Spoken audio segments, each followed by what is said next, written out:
Salut à tous et bienvenue dans cette vidéo où aujourd'hui on va faire du tir au FG42.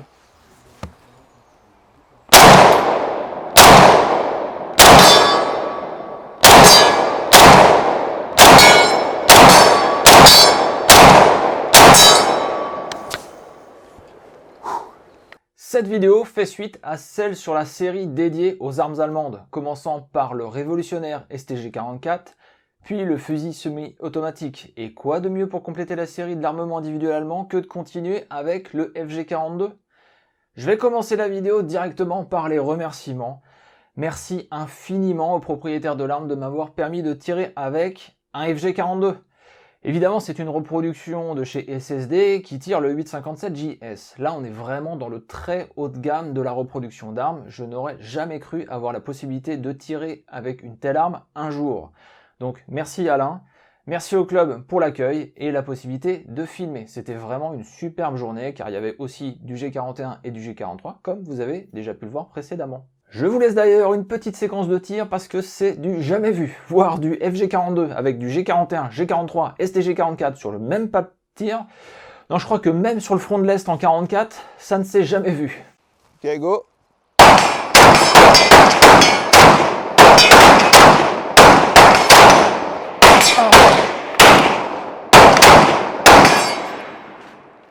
Oui, l'étui brûlant de FG42 m'a laissé une petite marque dans le dos. Juste avant de continuer la vidéo, sachez que tous mes scripts sont en accès libre sur LAI Publications, le magazine en ligne dédié aux armes à feu. Vous avez un lien dans la description vers les PDF et aussi leur chaîne YouTube, qui montre du très beau matériel. Bon visionnage.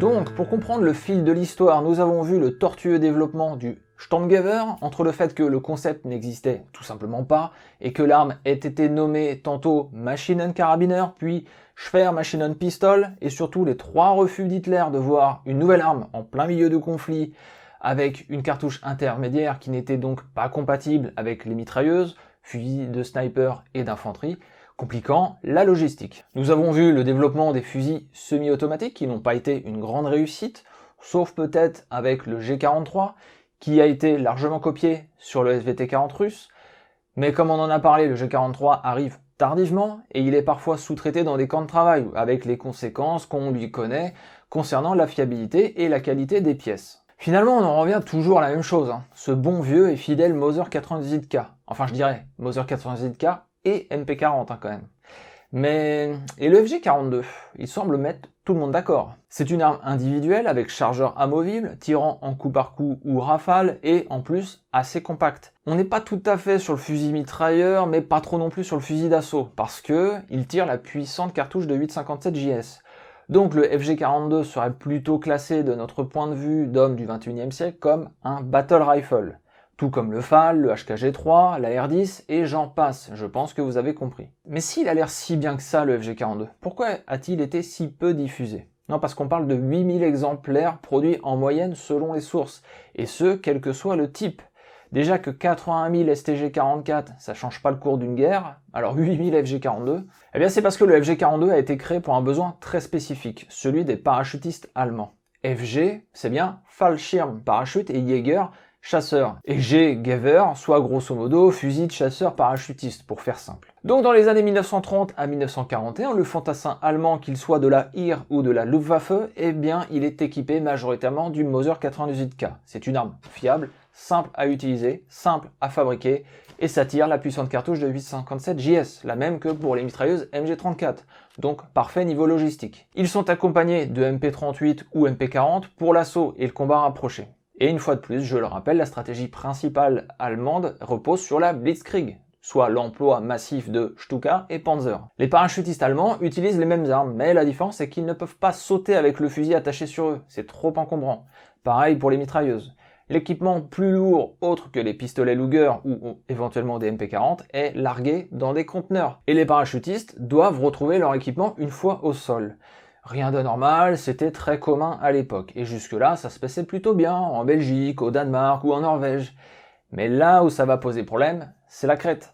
L'opération Mercure est lancée le 20 mai 1941. Les parachutistes ont pour objectif de s'emparer des 3 aéroports de l'île.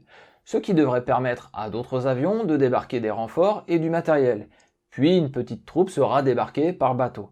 Ainsi la crête servira de base aérienne pour rayonner sur tout l'ouest de la Méditerranée. On a donc quasiment 25 000 soldats allemands, 4x4 armés jusqu'aux dents et prêts à bondir, avec une majeure partie de Fallschirmjäger qui seront parachutés depuis des Ju-52, mais aussi déposés dans des planeurs des F-16 230 et accompagnés de Gebirgsjäger, soit des troupes de montagne, elles aussi débarquées lorsque les aéroports seront pris. En face, il y a quand même 40 000 soldats anglais, néo-zélandais et grecs. Malheureusement pour eux, ils sont très mal équipés. Mais les renseignements alliés ont intercepté des messages codés allemands. Et la date et l'heure de l'attaque est quasi connue, donc les défenses se préparent. Et autant le dire, ça a été un carnage pour les para-allemands. Selon les sources, ce sont 6 000 Allemands qui sont tués, blessés ou disparus, dont la moitié chez les parachutistes. Bien sûr, je ne parle pas de la centaine de Ju-52 perdus non plus. Les premières vagues ont été complètement décimées par les défenseurs de l'île, sans parler des francs-tireurs grecs qui n'hésitaient pas à tirer sur les parachutistes qui, étaient sans défense. Et pourquoi se sont-ils retrouvés sans défense ? À cause des fameux conteneurs. Les soldats qui sortent des planeurs, eux, sont tout équipés, mais déjà que l'atterrissage est violent, en plus certains sont tombés trop proches des défenses des aéroports. Ensuite, les paras qui sautent des avions n'ont au mieux qu'un pistolet comme arme de défense personnelle, et ils doivent se débrouiller pour trouver rapidement un conteneur qui contient alors un Mauser 98K, une MG34 ou un canon anti-recul comme arme d'appui, voire peut-être des MP40. Déjà que les avions se font abattre en plein vol, il y a eu une succession de mauvais sauts, avec des hommes tombant trop près des lignes, puis avec des conteneurs inaccessibles. Imaginez la scène, vous avez un tireur anglais au FM Bren qui a un conteneur en vue à 300 mètres. Il n'a plus qu'à attendre que des Allemands tentent de récupérer le matériel et de les cueillir. Et c'est là où ça va faire mal, parce que le fusil mitrailleur Bren, c'est une arme d'appui, très mobile et capable de toucher jusqu'à 1000 mètres et plus. Donc autant vous dire que si vous êtes équipé d'un pistolet ou d'un MP40, vous êtes mal. Et c'est comme ça aussi que les francs-tireurs grecs ont pu en profiter. Malgré tous ces revers, les Allemands vont gagner la bataille. Mais à quel prix ? À un prix tellement fort, tant en hommes que matériel, que Hitler va entièrement remettre en cause l'utilisation des troupes aéroportées.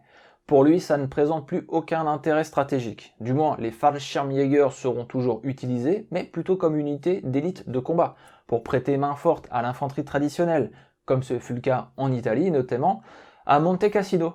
Mais non, il n'y aura plus de grandes opérations aéroportées allemandes jusqu'à la fin de la guerre. Néanmoins, la Luftwaffe décide juste après le désastre de l'opération Mercure de développer une arme spéciale pour les parachutistes. Et en voici la demande. L'arme ne devra pas excéder 1 mètre. Elle ne doit pas être plus lourde que le Mauser 98K. Le calibre doit être de l'U-857 JS. Elle doit avoir un chargeur amovible dont un de 10 et les autres de 30 coups. Il doit y avoir un sélecteur coup par coup tirant en culasse fermée, puis en culasse ouverte lors du tir en rafale. Elle doit être équipée d'une lunette de grossissement x 1,5. Elle doit permettre le tir de grenade. Elle doit être équipée d'une baïonnette, évidemment. Elle doit pouvoir être utilisée comme une matraque en combat rapproché. Le canon n'a pas besoin d'être changé, et ça c'est un petit détail qui a son importance.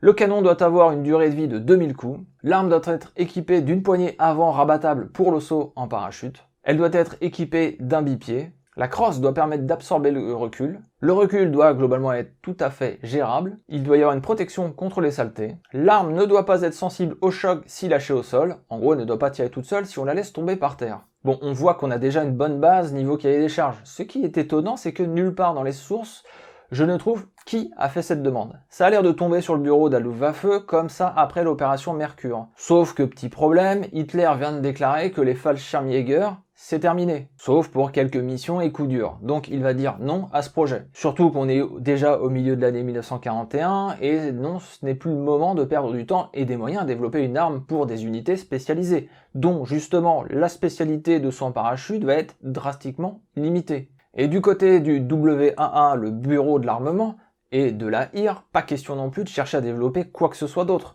Surtout qu'il y a en gestation derrière le MKB-42H qui semble beaucoup plus intéressant. Et je le rappelle, le MKB n'était déjà pas du tout voulu par Hitler. Donc la Luftwaffe va décider toute seule quand même de développer sa nouvelle arme. Et grâce à qui ? À Hermann Göring. Faudrait s'imaginer la scène.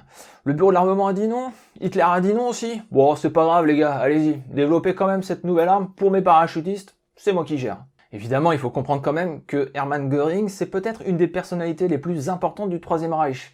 Certes, il est le Reichsmarschall de la Luftwaffe, Mais c'est aussi un proche d'Hitler.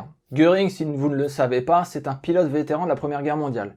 Oui, il avait la forme à l'époque.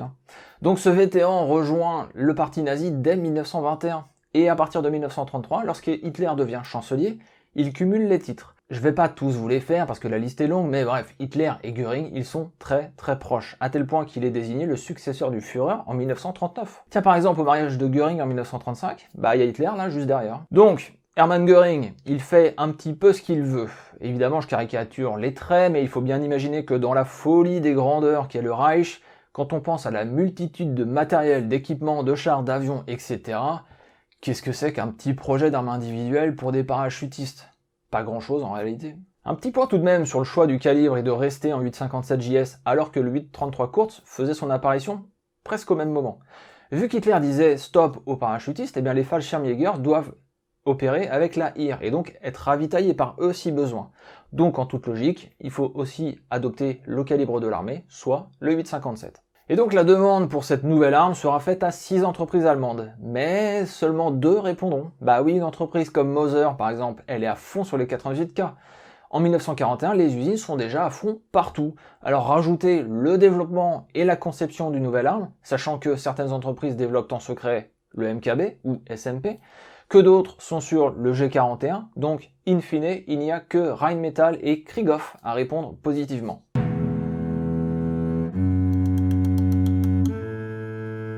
À partir de là, on va commencer à balayer les différents modèles. Bon, déjà, ce qu'il faut savoir, c'est qu'on peut lire ici et là des dénominations différentes.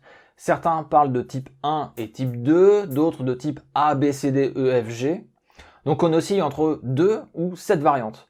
La réalité, c'est que pour les Allemands, au début, le projet est juste nommé LC6, en lien avec le nom du cahier des charges. Et tout au long de la guerre, lorsqu'il sera rebaptisé par Hitler, mais on va y revenir, donc lorsqu'il sera nommé FG42, ça restera FG42. Il n'y a aucune distinction de variante. Les types, ce sont les auteurs des différents ouvrages qui ont décidé de faire une classification. Dans les ouvrages plus simples, généralement on ne mentionne que type 1 et 2, faisant référence à la variante avec la poignée penchée et la crosse en tôle emboutie, et le type 2 à la version un peu plus connue et diffusée avec la poignée droite et la crosse en bois, celle que j'ai utilisée dans la vidéo. C'est l'ouvrage de référence Death from Above qui fait les 7 variations, et personnellement j'ai choisi de partir là-dessus.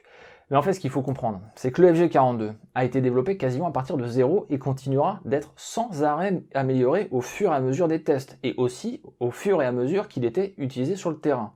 J'oserais presque dire que le FG42, jusqu'en 1945, ça reste une sorte de prototype si vous voulez. Il est finalement toujours en test, car toujours dans l'urgence de la guerre, d'où la multitude de variantes. Alors je vous rassure tout de suite, le type A et le type B vont être balayés très rapidement, parce qu'ils ne dépassent pas l'état de plan ou de maquette.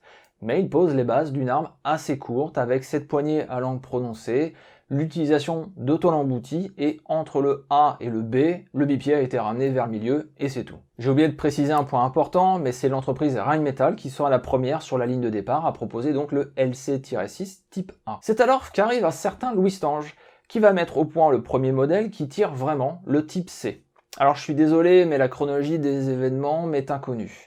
Ce qu'on sait, c'est que Louis Stange, un brillant ingénieur allemand qui avait travaillé aussi avec un certain Hugo Schmeisser, a donné vie au type C en très peu de temps. Et visiblement, le premier essai de l'arme qui a été fait devant les experts de l'armée, la IR, s'est superbement bien déroulé. Faut bien comprendre qu'on doit être au tout début de l'année 1942, et jusqu'à présent, il n'y avait jamais eu une arme développée en si peu de temps en dehors du cadre réglementaire, et surtout pour un besoin aussi spécifique que les parachutistes. Le type C, c'est une sorte de mini-révolution, si vous voulez. Alors ils vont tirer jusqu'à détruire l'arme, pour voir un peu la limite. Et Louis Stange va pouvoir se concentrer sur le renfort des pièces qui ont été usées prématurément. Donc ça va continuer ainsi entre série de tests et améliorations sur le type C, pour le voir en pré-production à partir de juin 1942. On peut noter sur cette variante la crosse en tôle d'aluminium, la poignée en tôle emboutie très en pente, le boîtier qui est par contre usiné, et le garde-main en bois. La baïonnette est un modèle ressemblant très étrangement à celle du MAS 36. Pour compenser le recul assez fort du 8,57 JS, l'arme dispose d'un buffer dans la crosse, très efficace, ainsi que d'un frein de bouche qui fait aussi cache-flamme. A noter aussi que les organes de visée sont rabattables et en forme de dioptre, ce qui change des traditionnelles visées en V qu'on retrouve aussi bien sur le Moser 88K que la MG34. On se retrouve donc au milieu de l'année 1942 avec 50 exemplaires de type C, comme modèle de pré-production. Mais le problème, c'est qu'Hitler ne voulait toujours pas de ce projet. Oui, je vous rappelle que le projet de base dans le renouvellement des armes de petit calibre, c'est plutôt le G41 et le G43. Et puis les parachutistes, c'est pas vraiment la priorité du Reich si vous voulez. Mais c'est là qu'Hermann Göring va intervenir et s'arranger en décembre 42 pour présenter à Hitler un LC6 type C, faire une démonstration de tir et même laisser Hitler tirer avec. Vous imaginez bien la scène, hein, quand c'est son proche qui lui présente le projet, ça change la donne. Ça me fait penser d'ailleurs à Himmler qui avait aussi mis en avant le STG-44 pour équiper ses SS. Et c'est ce qui a aidé en partie à la validation du projet. Donc a priori Hitler serait tombé sous le charme du type C et c'est lui qui l'aurait baptisé Fallschirmjägergewehr 42, soit FG42. Il aurait même déclaré qu'il fallait immédiatement en produire 100 000 unités. Bah ouais, il était comme ça. Hein. Et mieux, que le FG42 serait la future arme du fantassin allemand. Carrément. Et pourquoi croyez-vous que Göring a autant forcé le projet? Eh bien parce que la Reichswerk Hermann Göring était un conglomérat industriel de l'Allemagne nazie, et bien évidemment dirigé par lui-même. En clair, c'était financé par les caisses de l'État, ça permettait de privatiser plein d'entreprises, dont Rheinmetall. Et a priori, Göring pouvait se servir de temps en temps dans les caisses. Bon, ceci étant dit, même si Hitler valide tout de même le projet, le FG42 type C n'est qu'au stade de prototype. On va d'ailleurs immédiatement passer au type D, qui ressemble tout à fait au C, car les améliorations ne concernent que le renforcement de pièces internes. Il y aura donc 50 nouveaux types D de fabriqués et qui seront testés de février à avril 1943. Et là, ils vont y aller comme des bourrins sur certains exemplaires et tirer 20 000 cartouches avec chaque arme, avec des munitions standards, perforantes ou traçantes.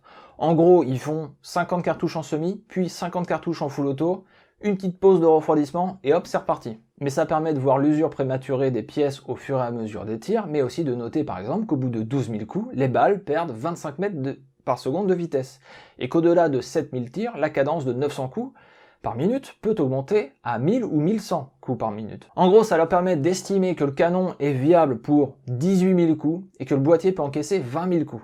Attention, hein, ça veut pas dire que le percuteur, l'éjecteur ou que l'ensemble de détente va parfaitement fonctionner jusqu'à 20 000 coups et ne pas casser. Ils vont aussi tester deux types de grenades à fusil et c'est là aussi qu'ils seront équipés d'une lunette, la ZFG42 à grossissement x4. Lunette développée par la société Voigtlander, la même qui développera un peu plus tard la ZF4 des fusils G43. En fait, on considère que cette ZFG42, c'est bien la lunette qui a amené directement au développement de la ZF4. On notera que durant ces tests, il y aura des FG42 avec des bipieds au milieu, mais aussi à l'avant.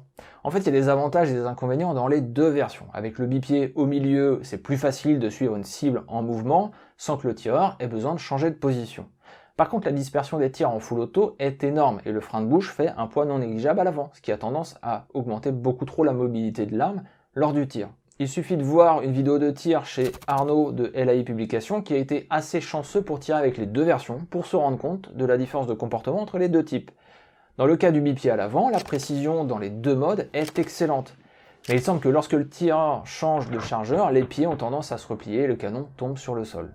Bref, tous ces tests permettent une nouvelle fois d'obtenir des données sur ce qu'il y a à améliorer, à renforcer ou modifier, et ça donne naturellement naissance au type E, qui est le premier véritable FG42 de production. Le développement chez Rheinmetall étant terminé, c'est l'entreprise Krieghoff qui va prendre la production vers l'automne 1943. Et pourquoi ce petit fabricant? Parce que Göring avait des parts dans l'entreprise. Eh oui, la commande était de 5000 armes, mais Krieghoff ne pourra en sortir que 2000. Bon, encore une fois, la différence entre un type D et un type E, c'est surtout l'amélioration de pièces internes. Et visuellement, c'est surtout le fait que la crosse soit lisse sur le type D, et avec des nervures sur le type E. On va donc arriver sagement au type F. Pourquoi changer alors que la production commence tout juste? Eh bien parce que vers la fin de l'année 1943, dans un contexte où l'effort de guerre allemand tourne à fond mais peine déjà à trouver certains matériaux, le FG42 jusqu'à présent, même si sa crosse et sa poignée sont embouties et que son garde-main est en tôle en bois, eh bien son boîtier est usiné. Et ça prend déjà beaucoup de temps à être fabriqué, donc ça coûte cher. Mais aussi ça utilise des matériaux qui ne sont pas forcément disponibles en quantité. Surtout pour produire une arme de spécialiste, et je le rappelle encore une fois, dont la fonction principale est initialement le saut en parachute, mais qui ne seront plus trop utilisés pour ce qu'ils sont. Et en septembre 1943, il est décrété qu'il faut arrêter de gaspiller les ressources sur des projets qui semblent aussi futiles. La parade, ça va être de passer entièrement à la tôle emboutie. C'est ce qui venait d'être fait sur la MG42, c'est ce qui sera fait sur le fameux STG-44, et bien évidemment, le FG42 n'y échappera pas. Donc le FG42 type F, c'est simplement un prototype avec un boîtier en tôle emboutie qui permet de faire la transition vers, vous me voyez venir, le type G. À ce moment-là, ils vont en profiter pour repenser le design de l'arme. C'est la version avec laquelle j'ai tiré, qui se caractérise par une crosse en bois, un garde-main bois plus gros, une poignée droite, un bipied fixé à l'avant et un frein de bouche différent. A noter que pas une seule pièce n'est compatible entre le type G et le type E, même le chargeur. La lunette va aussi changer pour une simple ZF4, dont les rares exemplaires utilisés pour les FG42 sont marqués L sur le côté, comme Luftwaffe. On va profiter d'être à ce stade de la vidéo pour débunker un point qui est mis en avant par tout le monde. La poignée en pente des premiers modèles permettait aux parachutistes de tirer vers le bas. C'est consternant, mais c'est réellement écrit partout dans tous les bouquins que j'ai pu lire. Bon, il faut savoir que Death from Above, c'est la référence.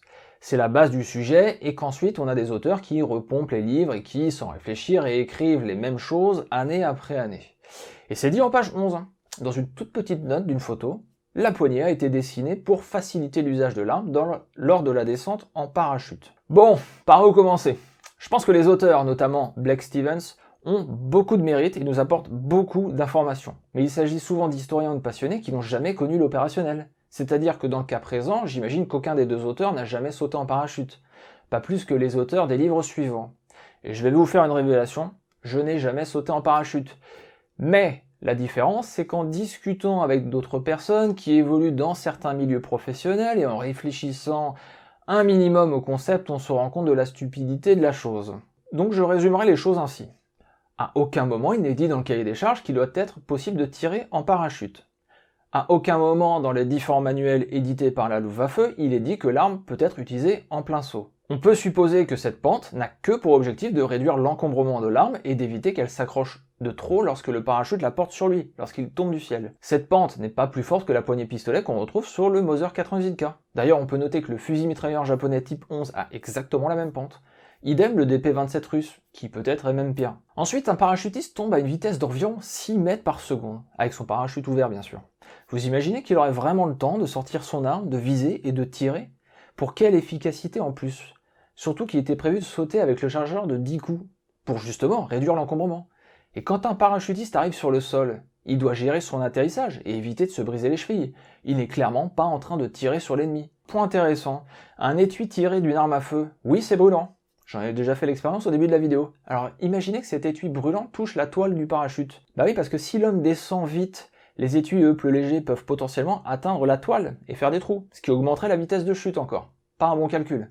D'ailleurs, ce problème d'étui brûlant, ça a déjà été vu durant la Première Guerre mondiale, et généralement il y avait un panier qui récupérait les étuis.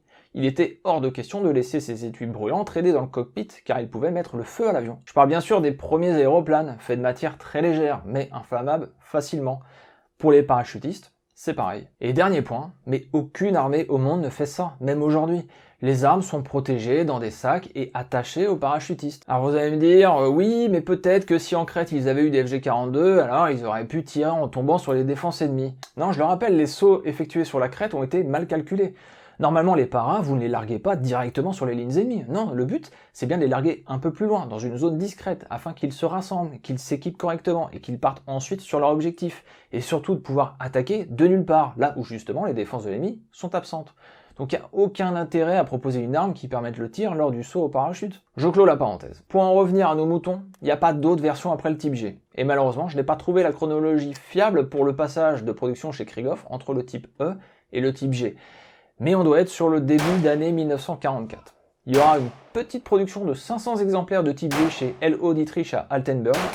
Sinon, tout le reste sera fait chez Krieghoff, et l'estimation serait de quelques 6000 exemplaires, auxquels on ajoute les 2000 type E, donc un total de plus ou moins 8000 exemplaires selon les sources, ce qui est vraiment insignifiant à l'échelle de la Seconde Guerre mondiale. Et finalement, après cette succession de variations et de développements qui ont commencé au milieu de l'année 1941, il n'y a pas eu de suite après 1945. La production s'arrête, les quelques exemplaires présents sont étudiés par les Alliés, mais le concept n'est semble-t-il pas repris. Finalement, l'arme qui devait devenir l'équipement standard de l'armée allemande n'aura pas connu grande utilisation, d'autant plus qu'il était mis en concurrence avec le STG-44, qui pour le coup a vraiment révolutionné le genre. Et l'Allemagne de l'Ouest adoptera en 1959 le HKG3 en 308, qui pour le coup est bien le descendant du STG-44, même si là il y a la question de l'utilisation d'une cartouche de fusil plutôt qu'une cartouche de taille intermédiaire.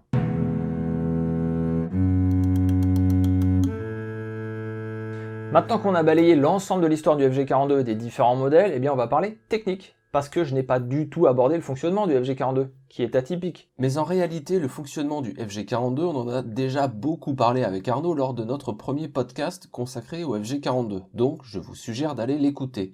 Surtout qu'Arnaud a fait en plus un article dédié sur son site où il parle du FG42, mais aussi du STG44. Donc vraiment, allez y faire un tour.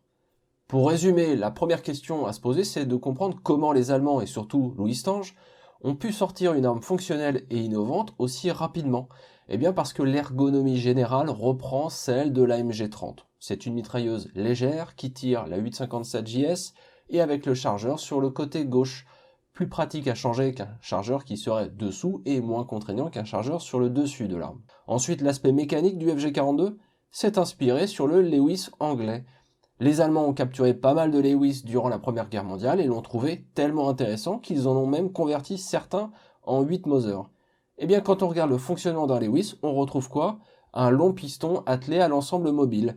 Le FG42, c'est exactement la même chose, sauf que le piston est plus court. Je vous suggère d'aller faire un tour sur le jeu World of Guns pour vous amuser à observer les deux armes et vous constaterez que le principe moteur est identique.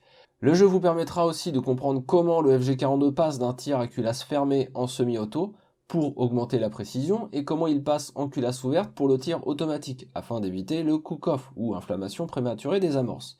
Voilà pour le tour d'horizon mécanique sur le FG42. Pour le reste, vous avez l'article d'Arnaud sur LAI Publications.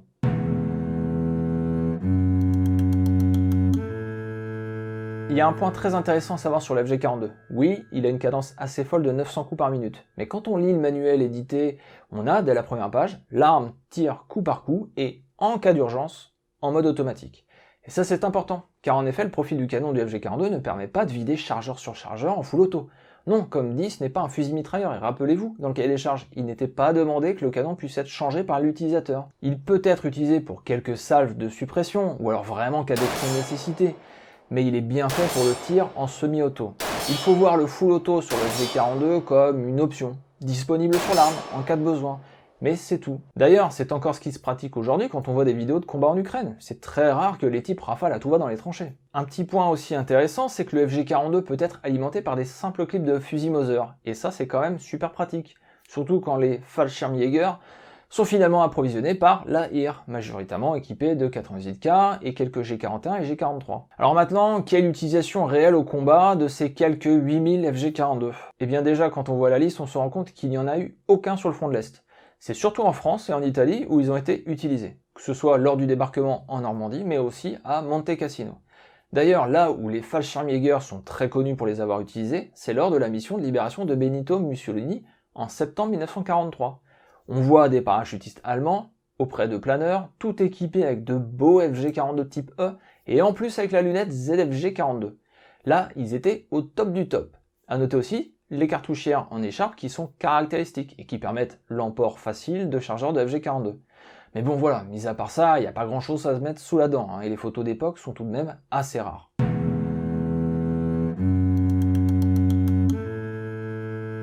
Maintenant, ce que je peux vous dire sur le tir, c'est juste incroyable. Je saurais pas dire si c'est mieux ou moins bien que le STG44 si on devait faire la comparaison.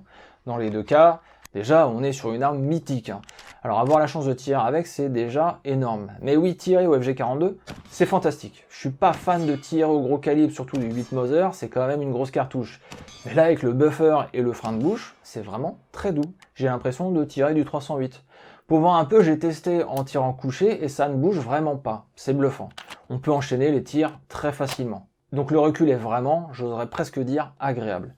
La prise en main est correcte, la détente aussi, rien qui m'a choqué. Les organes de visée avec le dioptre, très bien aussi, sauf petits détails que vous avez peut-être vus, mais il faudrait les resserrer sur cet exemplaire, car comme ils sont pliables pour réduire l'encombrement, ils avaient tendance à revenir vers l'arrière. C'est un petit peu gênant pour la prise de visée sur le gong. Par contre, niveau précision, malheureusement, le gong n'était qu'à 50 mètres, on n'a pas mis de cible papier, mais pour le peu que j'ai vu, je pense pas que ça doit être mauvais. Il y a deux points négatifs sur l'arme, c'est qu'il faut bien placer sa main gauche sur le garde-main, et éviter d'avoir les doigts trop proches du levier d'armement, sinon ça fait mal. J'en ai fait l'expérience aussi lors de mes tout premiers tirs. Ensuite, le chargeur nécessite des grandes mains. Ça paraît pas comme ça, mais la cartouche de 8,57 est longue. Autant insérer le chargeur ne pose pas trop de problème, mais c'est pour le sortir. parce que la culasse va rester en arrière lors du dernier tir et elle fait pression sur le chargeur. Donc vous avez besoin d'attraper entièrement le chargeur avec force pour le libérer.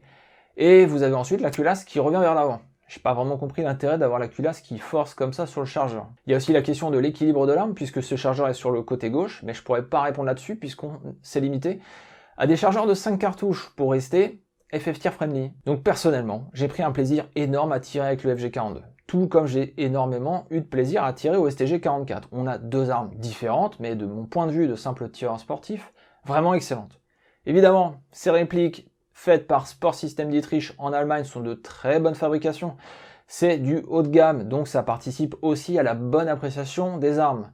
Mais si vous avez l'occasion et les moyens de vous faire plaisir, n'hésitez pas, franchement, c'est irréprochable. Je dirais que pour le tir sportif, je prendrais le FG42, parce qu'il a un bipied, la lunette peut facilement se placer dessus, et surtout, il n'a pas le chargeur long du STG qui vient gêner sur le tir couché.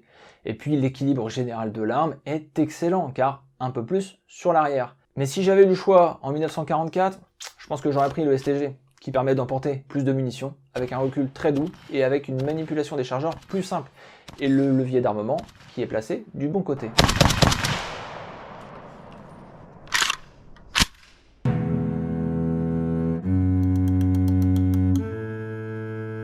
Il y a un fait étonnant, c'est que quasiment au même moment, à l'autre bout de la planète, un homme crée une arme quasiment similaire au FG42, Melvin Johnson.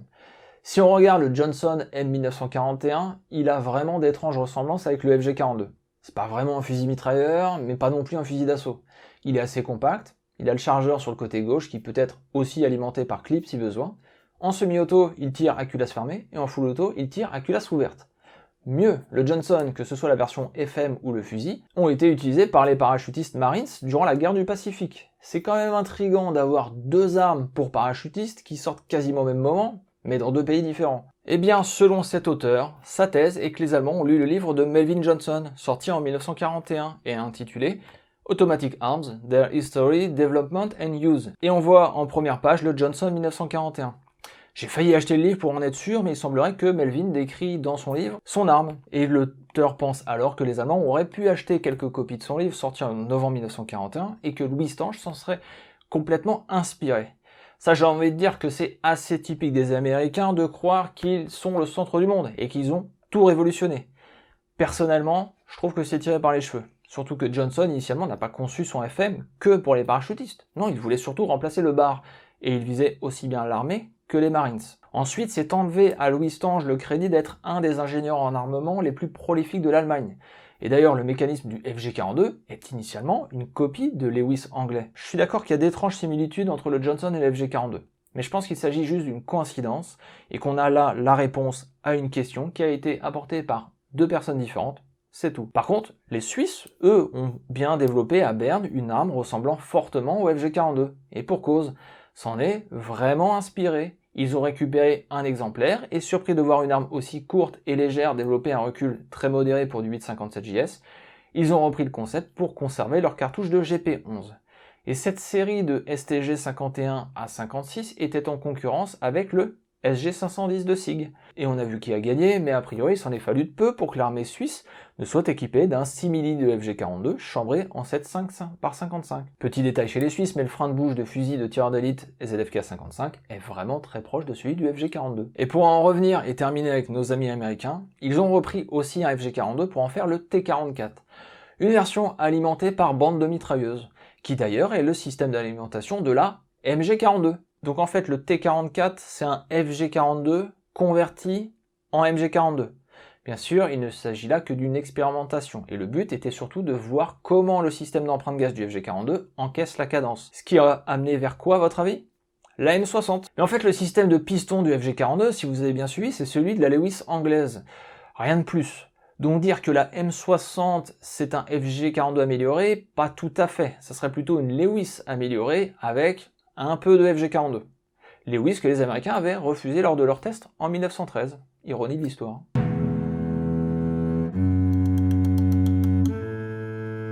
Bon bien voilà les amis, on arrive à la fin de cette vidéo, je dirais même de cette trilogie initiée avec le STG44 et qui nous plonge dans l'univers tortueux du développement des armes allemandes durant la Seconde Guerre mondiale. mais tellement intéressant justement de voir la difficulté de certains développements, surtout en plein conflit. J'espère que pour vous aussi, ça a été intéressant. Je ne peux que vous recommander les livres Collector's Guide sur le sujet, même si j'ai moins aimé le Death from Above. Pour moi, celui à avoir vraiment est sur le Stormgever. C'est, je pense, le plus passionnant des trois. En tout cas, après avoir vu tout ça, dites-moi en commentaire, si vous aviez eu le choix en 1944, vous auriez pris quoi? Le G43? Le STG-44? Ou le FG-42? Encore une fois, merci infiniment aux propriétaires de l'arme de m'avoir permis d'essayer cette petite merveille. Merci à vous d'avoir été si nombreux à suivre les 2 premiers épisodes, car je peux vous dire que derrière, c'est du boulot de faire une vidéo de ce type. Donc n'hésitez pas à liker, commenter, partager, ça aide au référencement des vidéos et ça soutient mon travail. Et je vous dis à très bientôt.